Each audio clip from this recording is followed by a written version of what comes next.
Salam, salam kasih damai dan sejahtera. Tuhan memberkati, menyertai dan melindungi. Salpe. Mari kita buka kegiatan bimbingan penyuluhan dan katekese kita dengan berdoa. Dalam nama Bapa dan Putra dan Roh Kudus. Amin. Allah Tritunggal yang Maha Kudus, kami bersyukur di hadirat-Mu. Berilah kami iman yang hidup, harapan yang kuat, dan cinta yang ikhlas. Semoga segala perkataan dan perbuatan kami menyenangkan hati-Mu. Bimbinglah kami dengan Roh-Mu agar kami semakin serupa dengan Yesus Kristus Putra-Mu. Berkatilah keluarga kami dan semua orang yang kami jumpai. Semoga kami menunjukkan kebaikan seperti Engkau, baik hati bagi semua orang. Allah Bapa yang penuh kasih, Engkau memberikan teladan agar saling mengasihi. Semoga kami semakin rendah hati untuk berdamai dengan setiap orang, supaya terwujudlah kasih sejati di dunia ini. Semua doa ini kami serahkan dengan perantaraan Tuhan kami Yesus Kristus yang hidup dan beraja, kini dan sepanjang segala masa. Amin. Dalam nama Bapa dan Putra dan Roh Kudus. Amin. Bapak-bapak, saudara-saudara yang terkasih, mari kita membuka surat Rasul Paulus kepada jemaat di Korintus, bab 6 ayat 1 sampai 11. Surat pertama Rasul Paulus kepada jemaat di Korintus, bab 6 ayat 1 sampai 11. Mari kita baca dengan seksama dan mari kita dengarkan dengan seksama.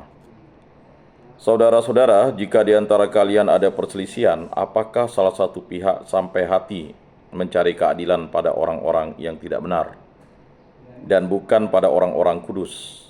Atau tidak tahukah kalian bahwa orang-orang kudus akan menghakimi dunia? Dan jika penghakiman dunia berada dalam tanganmu, tidakkah kalian sanggup mengurus perkara-perkara yang tidak berarti? Tidak tahukah kalian bahwa kita akan menghakimi malaikat-malaikat? Apalagi perkara-perkara biasa dalam hidup kita sehari-hari. Meskipun demikian, jika kalian harus mengurus perkara-perkara biasa, urusan itu kalian serahkan kepada mereka yang tidak berarti dalam jemaat. Hal ini kukatakan untuk membuat kalian malu. Tidak adakah di antaramu seorang yang berhikmat yang dapat mengurus perkara saudaranya? Adakah saudara yang satu menuntut keadilan terhadap saudara yang lain? Justru pada orang yang tidak beriman, adanya perkara di antaramu saja antara seorang saudara terhadap saudara yang lain telah merupakan kekalahan bagimu. Mengapa kalian tidak lebih suka menderita ketidakadilan? Mengapa kalian tidak lebih suka dirugikan? Sebaliknya, kalian sendiri melakukan ketidakadilan. Kalian sendiri mendatangkan kerugian, dan hal itu kalian lakukan terhadap saudara-saudaramu sendiri. Atau tidak tahukah kalian bahwa orang-orang yang tidak adil tidak akan mendapat bagian dalam kerajaan Allah?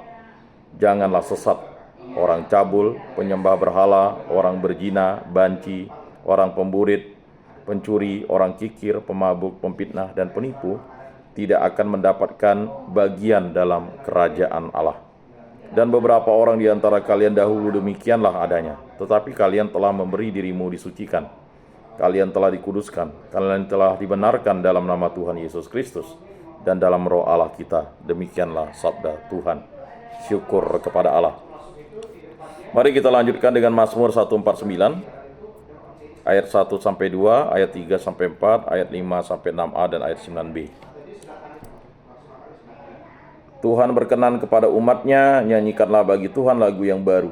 Pujilah Dia dalam jemaah orang-orang saleh, biarlah Israel bersukacita atas penciptanya. Biarlah Sion bersorak-sorai atas raja-raja mereka. Biarlah mereka memuji-muji namanya dengan tarian. Biarlah mereka bermazmur kepadanya dengan rebana dan kecapi. Sebab Tuhan berkenan kepada umat-Nya. Ia memahami orang-orang yang rendah hati dengan keselamatan. Biarlah orang saleh beria-ria dalam kemuliaan. Biarlah mereka bersorak-sorai di atas tempat tidur. Biarlah pujian pengagungan Allah ada dalam kerongkongan mereka. Itulah semarak bagi orang yang dikasihi Allah. Marilah kita lanjutkan dengan membaca Injil suci Yesus Kristus menurut Lukas bab 6 ayat 12 sampai 19. Lukas 6 ayat 12 sampai 19. Mari kita membaca dengan seksama dan mendengarkan dengan seksama. Sekali peristiwa, Yesus mendaki sebuah bukit untuk berdoa. Semalam-malaman ia berdoa kepada Allah. Keesokan harinya ketika hari siang, ia memanggil murid-muridnya dan memilih dari antara mereka 12 orang yang disebutnya rasul. Mereka itu ialah Simon yang diberinya nama Petrus, Andreas, saudara Simon, Yakobus dan Yohanes, Filipus dan Bartolomeus, Matius dan Thomas, Yakobus anak Alpeus, dan Simon yang disebut orang Zelot, Yudas anak Yakobus, dan Yudas Iskariot yang kemudian menjadi pengkhianat. Lalu Yesus turun bersama mereka dan berhenti pada suatu tempat yang datar. Di situ berkumpul sejumlah besar murid-muridnya dan banyak orang lain yang datang dari seluruh Yudea dan dari Yerusalem dan dari pantai Tirus dan Sidon. Mereka datang untuk mendengarkan dia dan untuk disembuhkan dari penyakit mereka. Juga mereka yang kerasukan roh-roh jahat mendapat kesembuhan. Dan orang banyak itu berusaha menjamah dia. Sebab daripadanya keluar suatu kuasa dan semua orang itu disembuhkannya. Demikianlah sabda Tuhan. Terpujilah Kristus.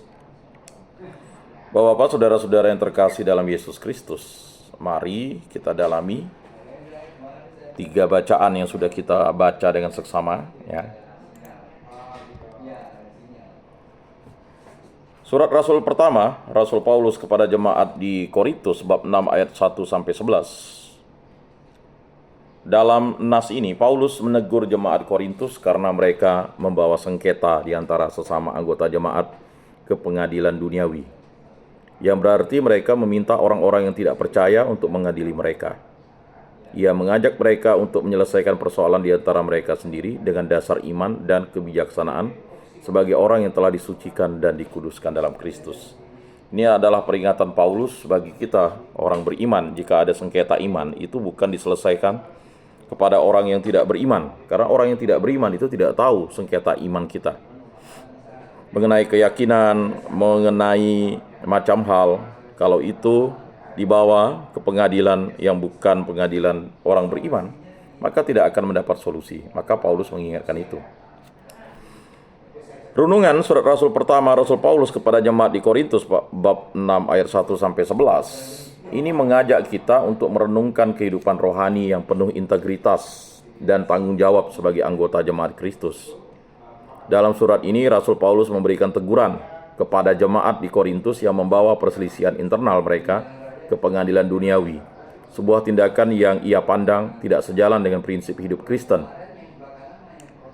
Berikut beberapa poin penting untuk direnungkan dari ayat-ayat ini. Yang pertama, panggilan untuk hidup dalam kesatuan dan kasih. Paulus menegur jemaat Korintus karena mereka lebih memilih untuk menyelesaikan konflik mereka di hadapan orang-orang yang tidak percaya daripada mengatasinya secara internal. Ini menunjukkan kurangnya kesatuan dan kasih di antara jemaat.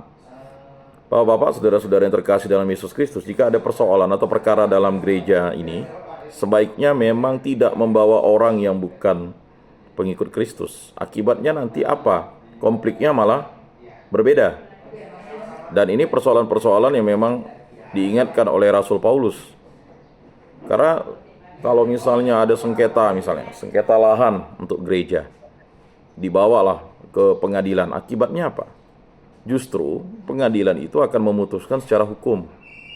Padahal sebenarnya sengketa gereja ini hanya masalah persoalan pengakuan atas hak siapa yang memberi tanah. Awalnya seperti itu, lama-lama digugat jadi mau minta tanah.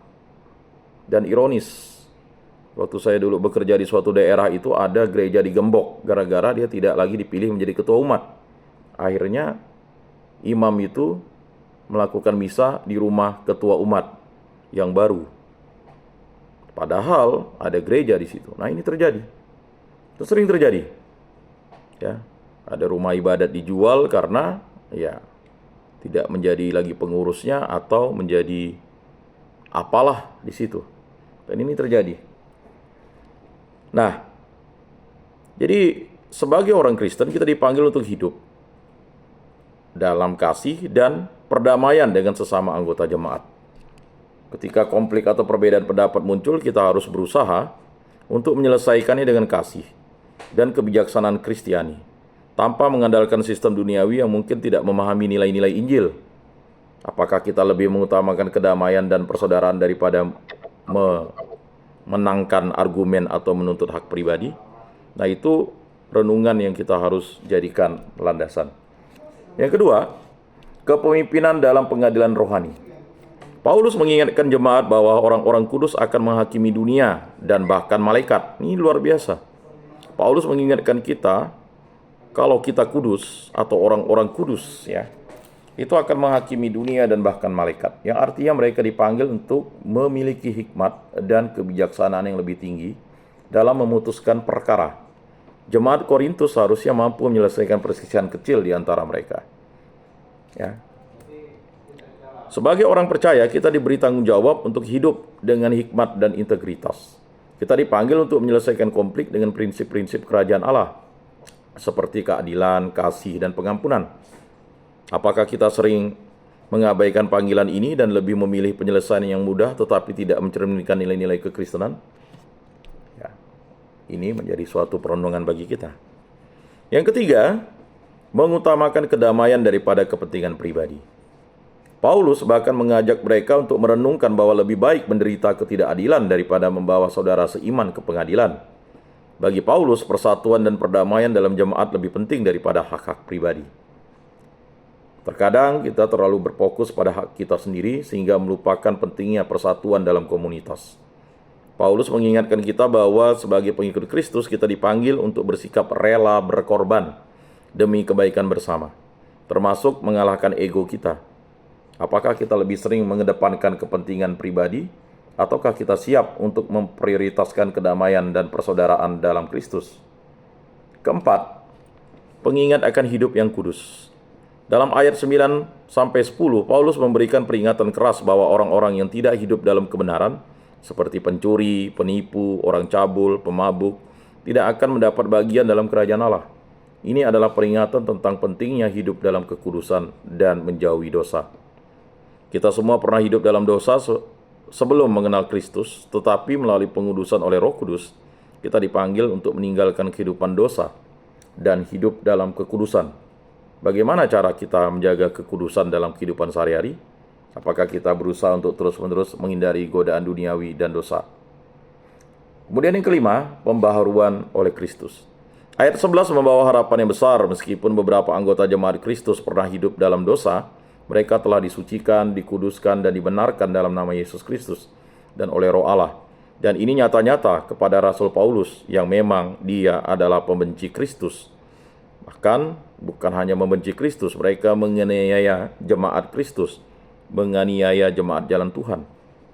Bahkan sampai memutuskan hukuman mati kepada Stefanus dirajam. Maka Rasul Paulus sungguh bersuka cita karena dia telah disucikan, dikuduskan, dan dibenarkan dalam nama Yesus Kristus dan oleh Roh Allah. Inilah inti dari Injil. Kristus menyucikan kita dari dosa dan memulihkan hubungan kita dengan Allah. Meski kita pernah hidup dalam kegelapan, kasih karunia Allah mengubah kita dan memberi kita hidup yang baru. Sudahkah kita hidup dalam kesadaran penuh akan anugerah ini dan berusaha untuk terus memelihara hidup kita sesuai dengan panggilannya? Renungan itu adalah sesuatu yang harus kita jawab. Renungan dari 1 Korintus bab 6 ayat 1-11 mengingatkan kita akan pentingnya hidup dalam kasih, kedamaian, dan kekudusan sebagai orang percaya. Jadi kasih, kedamaian, dan kekudusan itu adalah yang paling utama sekarang kita harus laksanakan. Kita dipanggil untuk menghindari konflik yang merusak persatuan jemaat. Nah, diingatkan itu. Untuk menghindari konflik yang merusak persatuan jemaat. Dan belajar menyelesaikannya dengan kasih Kristus. Jadi Bapak-Bapak, Saudara-saudara bukan menghindar dari pertemuan ini atau menghindar dari musyawarah ini.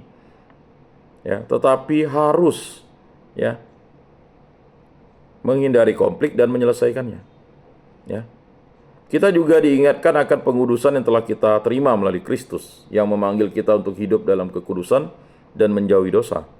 Sebagai umat yang telah ditebus, kita harus hidup dengan integritas, memprioritaskan kedamaian. Nah itu, integritas itu artinya mengutamakan prinsip-prinsip kasih dan kejujuran serta keadilan.